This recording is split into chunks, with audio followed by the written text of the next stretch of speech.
As part of this, what we felt was important was to make sure that we were in a position to explain how the agencies do business, specifically DASNY and New York State OGS, because as I've said for a number of years, how the game is played is critical in terms of you having access and getting procurement opportunities.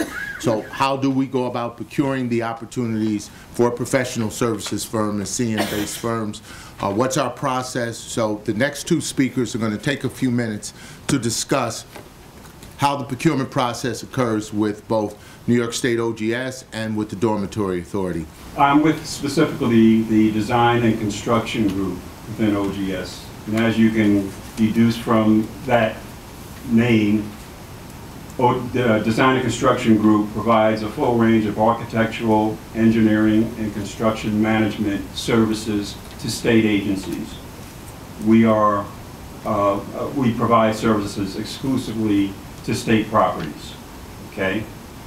Now, when the workload demands it or a specialty requires it, we then issue RFPs for those types of services, okay? To give you an example of some of our existing contracts, we have a couple of electrical engineering services term contracts.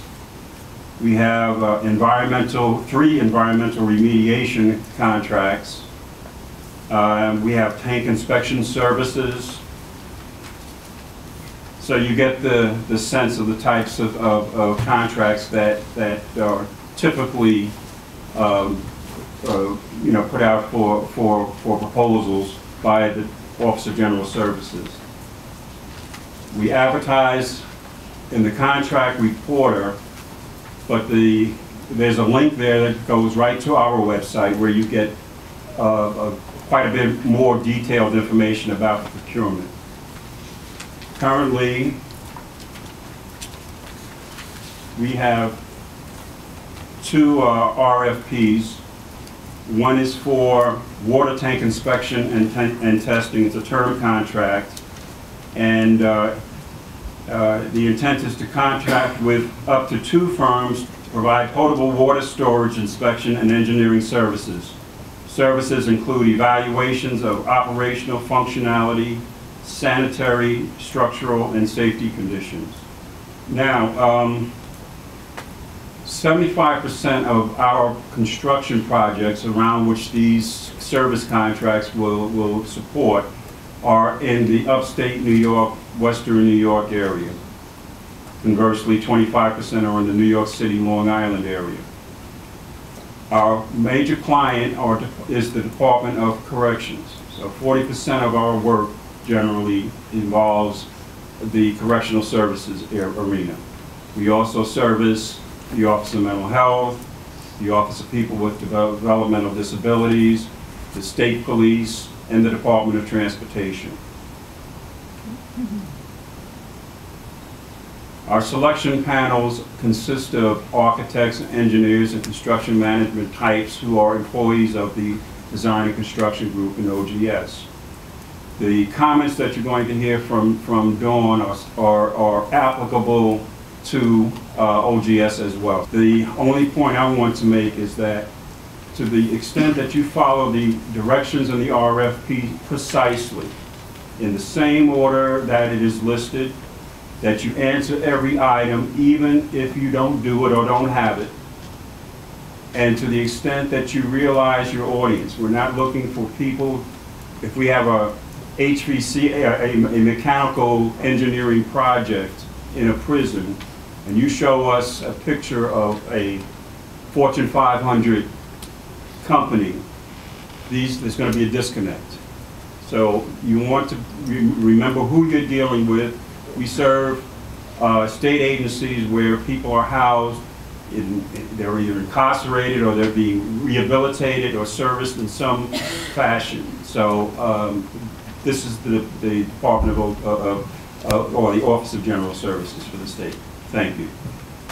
And Michael asked me to come and do a presentation today before you. I asked myself, did I have the experience Did I need to partner or bring someone in as a part of my team to present the information? Did I have the time available to make a commitment to this presentation? And could I leave, or when you leave here, will I leave you with something that's memorable that you'll be able to take with you? These are the same types of questions you should be asking yourself when putting together a proposal.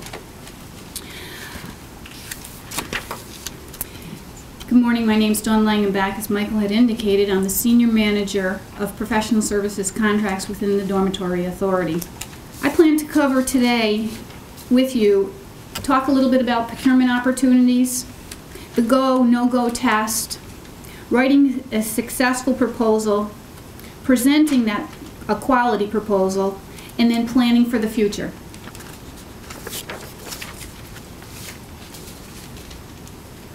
If you want to work for the Dormitory Authority, you first have to know what sort of procurements are available to you.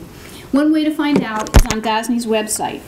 I would suggest that you assign someone within your firm, or whether you do it yourself, to visit DASNY's website, which is www.dasny.org, on a frequent basis. The reason I say that is typically if you miss the opportunity and miss the deadline, it could be 4 years before you would have an opportunity to go submit a proposal, especially for our term contracts. Typically they're 2-year contracts with 2 1-year renewals. If it's a standard professional service contract, that opportunity may never exist again. So the key is to have someone look on their website. If not, you could go to the New York State Contract Reporter, which Van spoke of a little bit earlier. That is New York State's official publication of all state procurement. So you would not only see the dormitory authorities' procurement opportunities, you would see OGS's, SUCF's, or any other state agency. So I suggest that you visit that frequently to see what's out there.